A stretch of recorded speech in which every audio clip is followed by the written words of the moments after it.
नमस्कार. मी बळीराम गाडेकर. दिनांक 29, 30 आणि 31 जुलै या कालावधीत राज्याच्या अंतर्गत भागामध्ये मुसळधार ते अतिमुसळधार पावसाची शक्यता आहे.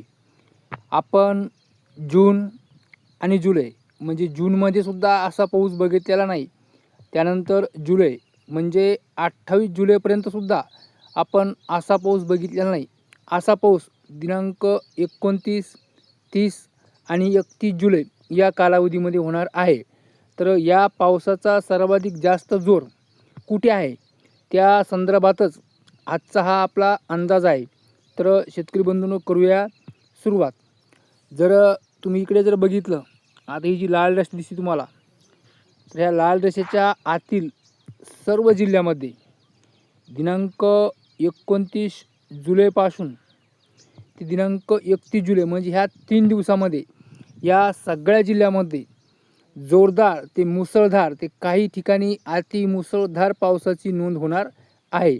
तर त्यामध्ये जिल्ह्याचा समावेश आहे पूर्व विदर्भातील गडचिरोली, गोंदिया, भंडारा, नागपूर, वर्धा, चंद्रपूर.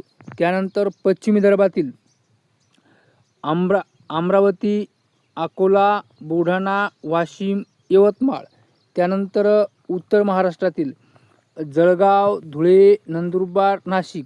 त्यानंतर मराठवाड्यातील जर बघितलं आपण, जालना आणि छत्रपती संभाजीनगर हे 2 जिल्हे जोरदार ते मुसळधार पावसाच्या रडारवरती आहे. त्यानंतर मराठवाड्यातील उर्वरित जिल्हे नांदेड, परभणी, बीड, लातूर, धाराशिव हे जिल्हेसुद्धा मध्यम पावसाच्या रडारवरती आहे. त्यानंतर इकडे जर आपण कोकणी भाग म्हणजे कोकणी भागात जर बघितलं तर पालघर, ठाणे, रायगड, रत्नागिरी, सिंधुदुर्ग, मुंबई ह्या सगळ्या पट्ट्यामध्ये जोरदार ते मुसळधार पावसाची नोंद होईल दिनांक 30, 29, 30 आणि 31 जुलै या कालावधीमध्ये. शेतकरी बंधूंनो, यावर्षी सर्वाधिक जास्त पाऊस रेकॉर्ड ब्रेक पाऊस आतापर्यंत जर झालेला असेल तर पालघर, ठाणे, रायगड, मुंबई, रत्नागिरी, सिंधुदुर्ग या जिल्ह्यामध्ये. त्याच पाठोपाठ जे काही नाशिकचा पश्चिम भाग आहे इथे सुद्धा जबरदस्त पाऊस झालेला आहे. त्यानंतर पुण्याचा सुद्धा पश्चिम भागामध्ये जबरदस्त पाऊस झालेला आहे. सातारा, कोल्हापूर या जिल्ह्याच्या पश्चिम भागामध्ये जबरदस्त पाऊस झालेला आहे. म्हणजे आतापर्यंत रेकॉर्ड सरासरीपेक्षा जास्त पाऊस त्या भागामध्ये झालेला आहे. त्यानंतर जे काही उर्वरित जिल्हे आहेत, आता सोलापूर, सांगली, त्यानंतर कोल्हापूरचा पूर्व भाग, उत्तर दक्षिण भाग, साताऱ्याचा पूर्व उत्तर दक्षिण भाग, पुण्याचाही पूर्व उत्तर दक्षिण भाग या जिल्ह्यामध्ये जर हा मान्सूनचा जो ट्रप निर्माण झालेला आहे, हे जर कमी दाब क्षेत्र जर खाली असं सरकलं ह्या दिशेला, तर या जिल्ह्यामध्ये सुद्धा जोरदार ते मुसळधार पाऊस होईल.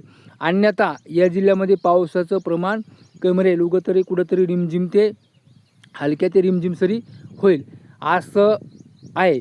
यदाकदाचित स्थानिक लेवलवर जर आणखीन समजा आपल्याला पुढचे 48 म्हणजे 72 तास जायचे, यामध्ये जर काही बदल झाला तर यदाकदाचित जर मान्सून ट्रप खाली सरकला तर इकडंसुद्धा मुसळधार ते अतिमुसळधार पावसाची नोंद होईल.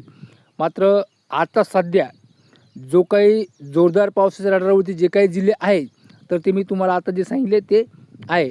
तर शेतकरी बंधूंनो, आपण सातत्याने अंदाज देतोय आणि प्रत्येक अंदाजामध्ये आपल्याला काही ना काही बदल पाहायला मिळतो. कारण की जो बदल होईल तो बदल आपण सातत्याने सांगण्याचा प्रयत्न करीत असतो. तर शेतकरी बंधूंनो, आजच्या अंदाजामध्ये इतकेच. नमस्कार.